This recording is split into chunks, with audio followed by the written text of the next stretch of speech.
matemática, simples, simples, simples e prática. Olá, eu sou Dimas, professor de matemática do canal Matemática Simples e Prática, e nessa videoaula eu trago para você temas muito importantes, temas que são muito cobrados nos vestibulares e nas provas do Enem. Vale a pena assistir. Correção das questões de 18 a 22 da primeira avaliação trimestral de matemática do terceiro ano do ensino médio 2021, aula 4. Os temas abordados serão medidas de ângulos, soma dos termos de uma PG, função do primeiro grau e relações métricas no triângulo retângulo. Veja quantas habilidades importantes que serão abordadas. Todas essas habilidades são muito cobradas aí nas provas dos vestibulares e do Enem. Você é aluno, você é aluna do terceiro ano do ensino médio, essas videoaulas são para você uma oportunidade inédita. Eu tenho videoaulas prontas com a correção das questões aí de matemática, tanto do nono ano do ensino fundamental, primeiro ano do ensino médio, segundo ano e terceiro ano. Olha, e vou te falar com sinceridade, eu tenho 30 anos de trabalho como professor de matemática e sei que nessas questões todas aí que eu coloquei, são abordados 90% de todas as habilidades que são cobradas nos vestibulares e no Enem. Vale muito a pena você assistir. Então seja muito bem-vindo, seja muito bem-vinda. Você que tem foco, você que quer aprender de fato para se dar bem no Enem, venha comigo. Reinaldo está fazendo um pingente que terá 3 materiais diferentes.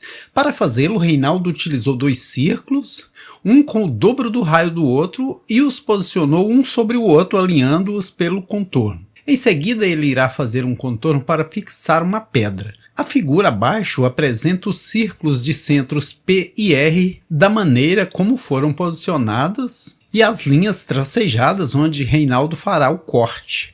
Para preparar a pedra que será fixada nesse pingente, Reinaldo precisa saber qual é a medida do ângulo MRN, sendo R um ponto no centro do círculo de centro P. Qual é a medida do ângulo que Reinaldo precisa saber para preparar essa pedra?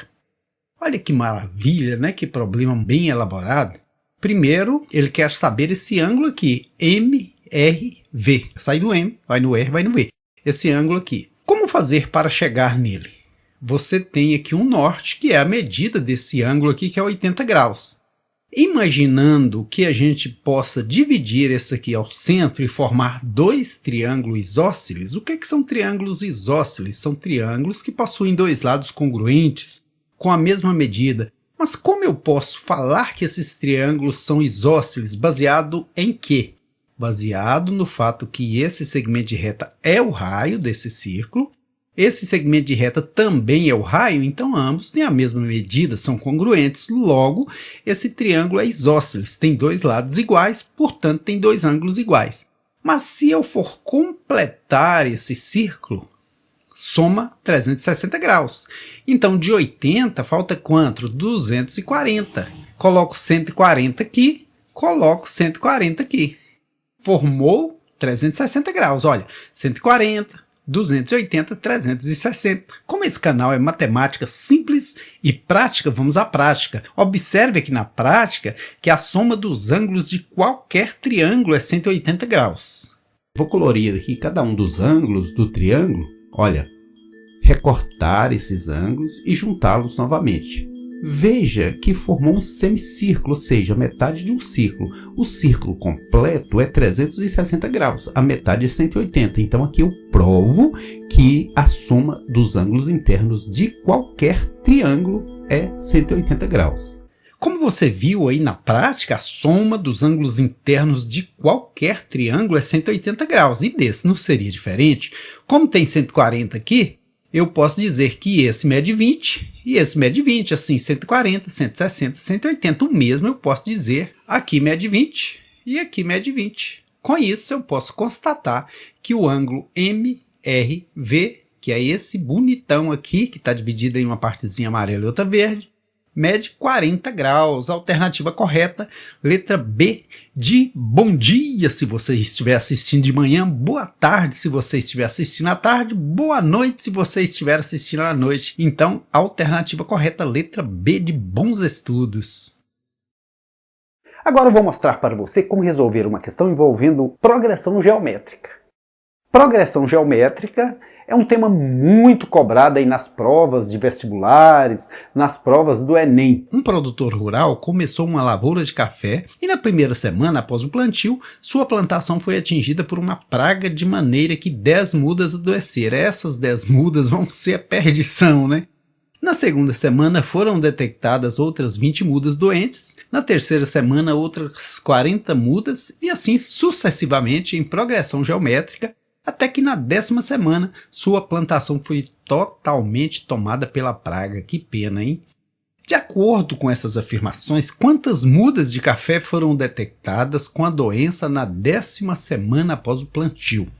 Inicialmente, a fórmula que se usa para calcular o termo geral de uma progressão geométrica de uma PG é dada por AN, que é igual a 1, que multiplica Q elevado a N menos 1. Agora a gente vai retirar os dados aqui do problema. Primeiro diz que na primeira semana foram detectadas 10 mudas com essa doença, com essa praga. Então o A1 é 10. Depois diz que na segunda semana foram detectadas outras 20 mudas doentes. Isso significa que o número de mudas doentes está dobrando. Se está dobrando, a razão aqui, o Q de quociente é 2, né? Quociente é porque a razão no PG a gente encontra dividindo qualquer termo pelo antecessor. É o quociente de divisão. Por exemplo, aqui adoeceram 20 mudas na segunda semana. Se você dividir isso por 10, que é o A1, dá o 2, que é a razão, certinho? E depois diz que é para a gente verificar quantas mudas foram detectadas com a praga na 10ª semana. Então o N é 10. Então nós vamos aqui procurar quantas foram as mudas detectadas com a doença na 10ª semana. Se dissesse até a 10ª semana do plantio, após o plantio, se quisesse o total de mudas, a somatória das mudas atingidas pela praga até a 10ª semana seria SN. Como diz na 10ª semana, refere-se somente às mudas que adoeceram na 10ª semana, ok? Então vamos lá. A10 é igual a 1, que é 10, que multiplica Q, que é a razão, que é 2, elevado a N menos 1. O N é 10, porque são 10 semanas, né? A gente está procurando as que foram detectadas com a praga na 10ª semana, né? Então, por isso o N é 10. Então, a 10 é igual. Numa expressão numérica, enquanto eu não resolvo a potência, eu não resolvo mais nada. Então, deixo a continha de vezes aí, vou lá na potência e resolvo. 10 menos 1, 9. Embora esteja uma subtração, mas está no expoente, né? Está numa potência. Então, eu resolvo primeiro. A 10 é igual a 10 vezes potência primeiro. 2 elevado à nona potência é 512. 10 vezes 512, 5.120. Alternativa correta, letra C de café. O café que está sendo atingido pela praga aí, né?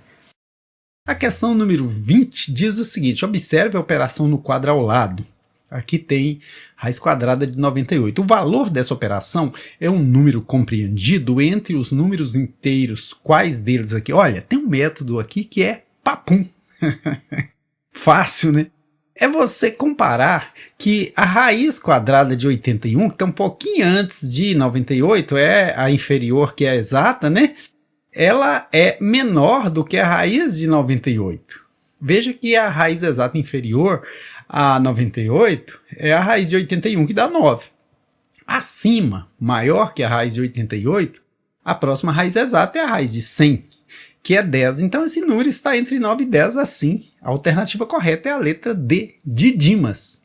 Agora eu vou falar um pouco para você sobre as relações métricas no triângulo retângulo. A questão número 21, olha para você ver a aplicação aí na engenharia civil, na arquitetura e mesmo para mestre de obras. Eu já trabalhei como mestre de obras 4 anos E realmente esses cálculos a gente precisa muito. Às vezes a gente precisa recorrer a outras pessoas quando a gente não sabe.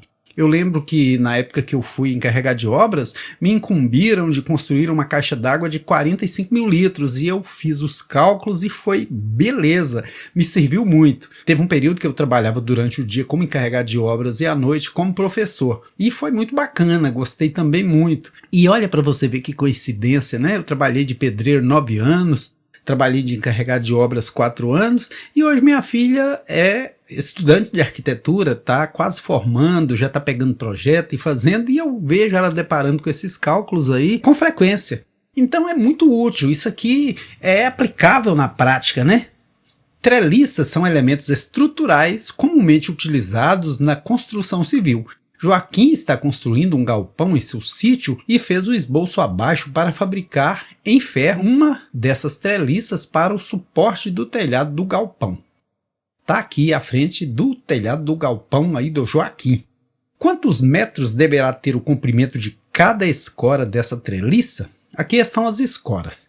Primeiro, eu vou me utilizar aqui de uma das ferramentas mais bacanas e mais úteis aí da matemática, que é o Teorema de Pitágoras. Eu vou achar aqui a altura, porque depois eu vou precisar da altura para chegar aqui na escora, porque na verdade não está pedindo a altura, mas eu preciso encontrá-la para determinar o comprimento da escora.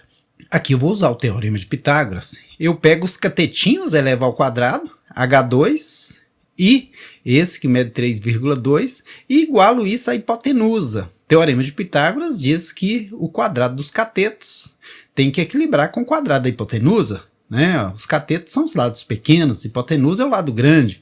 Às vezes a gente tem tanta dificuldade para entender isso, porque é falado numa língua muito teórica. A soma do quadrado dos catetos é igual ao quadrado da hipotenusa. Para que isso? Os catetos ao quadrado equilibra com a hipotenusa, simples assim. Catetos de um lado, hipotenusa do outro. H2 é igual H2 mais 3,2 ao quadrado, 2 vezes 3,2, 6,4.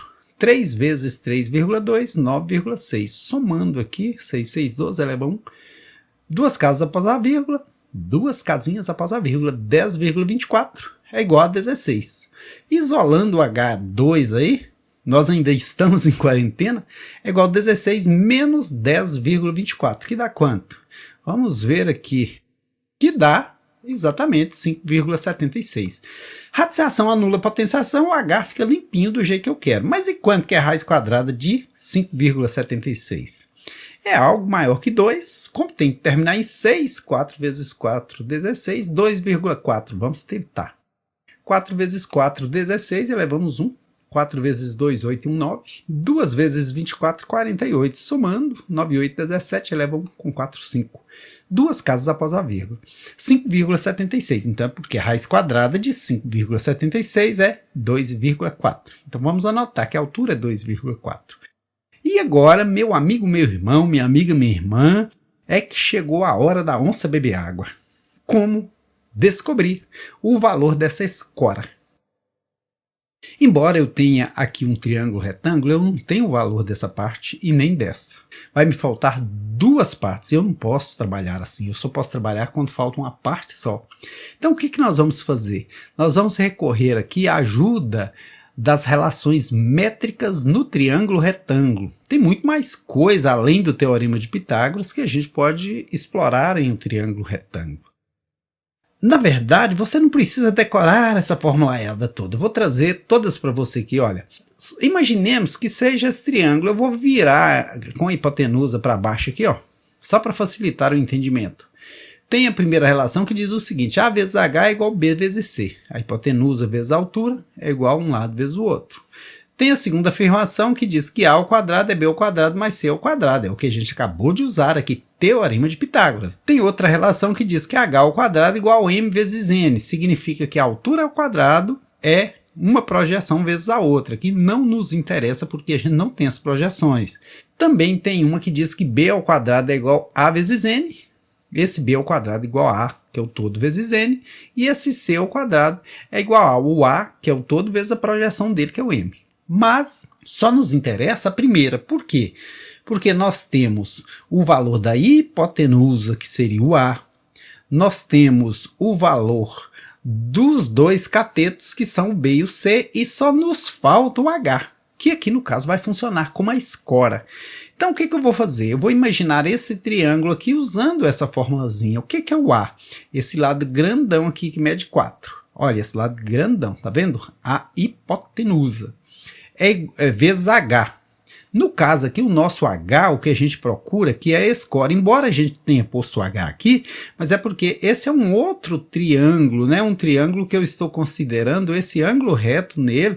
É porque nesse triângulo eu estava usando o teorema de Pitágoras, né? Considerando esse ângulo reto. Agora eu vou considerar que essa é a hipotenusa, que mede 4, e vou considerar como altura a escora. Eu vou considerar como é também, eu posso usar é de escora. Então 4 vezes E de escora, que é essa parte aqui, olha, porque lá é A vezes H, né? É o todo vezes a altura, é igual um lado vezes o outro. Ou seja, um lado que é 2,4 vezes o outro que é 3,2. 4E é igual a 2,4 vezes 3,2, 2 vezes 2,4, 4,8. 3 vezes 4, 12, eleva a 1, 3 vezes 2, 6, 1, 7. 8, 6, 7, uma vírgula aqui, duas casas, né? 7,68. Isolando o E, quarentena nele, 7,68 dividido por 4, que dá quanto? Igualamos as casas após a vírgula, olha, e dividimos normalmente. Aqui 1 vezes 400 para 768 sobra 368, vírgula no quociente, zero no resto. Aqui 9 vezes 4, 36 para 36 nada, sobra só 80. 80 já não dá mais, mas já passamos da vírgula. Podemos colocar um zero aqui. E 800 por 400 dá 2. 1,92. Alternativa correta, letra A. Agora eu vou mostrar para você como resolver uma questão de matemática envolvendo função do primeiro grau, um tema que é muito cobrado aí nos vestibulares e nos concursos públicos, beleza? Observe o gráfico da equação linear de primeiro grau com duas incógnitas apresentado abaixo. A representação algébrica dessa equação é: como proceder? Tem dois caminhos. Um deles é por meio da verificação, você vai pegando os números aqui e substituindo e vendo se dá ou se não dá. O outro é criando a lei de formação mesmo. A lei é sempre y igual a x mais b. Esse ponto aqui, o x dele é menos 3, o y é 0. Eu vou lá, coloco 0 no lugar do y, menos 3 no lugar do x. 0 é igual a menos 3a mais b. Não deu para chegar em lugar nenhum porque tem duas variáveis, eu pego a outra. Eu pego as coordenadas do outro ponto, que é 0 para o x, porque ele está no rumo do 0, e 6 para o y. Então vai ficar 6 no lugar do y, é igual a a vezes 0, porque o x vale 0, mais b. B vai ser igual a quanto? A vezes 0, morreu o A. Ficou só o 6. B igual a 6. Então aqui vem 0, menos 3 vezes A, mais 6, porque o B vale 6. Trazendo o 3A para o primeiro membro, ele vem positivo. 3 vezes quanto que dá 6? 3 vezes 2. Então o A vale 2. Eu tenho o A e tenho o B. Eu monto aqui a fórmula. Y é igual a vezes x. O A vale 2, 2 vezes x. Mais B, o B vale 6. Então, a alternativa correta, letra E, de esperança. Esperança de que você tenha gostado da videoaula, ok? Que bom que você assistiu essa videoaula até o final, sinal que você é um aluno ou uma aluna estudiosa e que está aprendendo matemática, né? Então, muito obrigado. Espero que você realmente tenha entendido o conteúdo e me coloco à inteira disposição para que você possa colocar nos comentários suas dúvidas, sua opinião e suas sugestões, ok? Fique com Deus, tudo de bom, sucesso! Aqui é bom estudar, bem que é bom aprender, e para facilitar eu vou ajudar você. Aqui é bom estudar, bem que é bom aprender, e para facilitar. Curte o canal do vovô e dá um like. Aqui é bom estudar, bem que é bom aprender, e para facilitar eu vou ajudar você.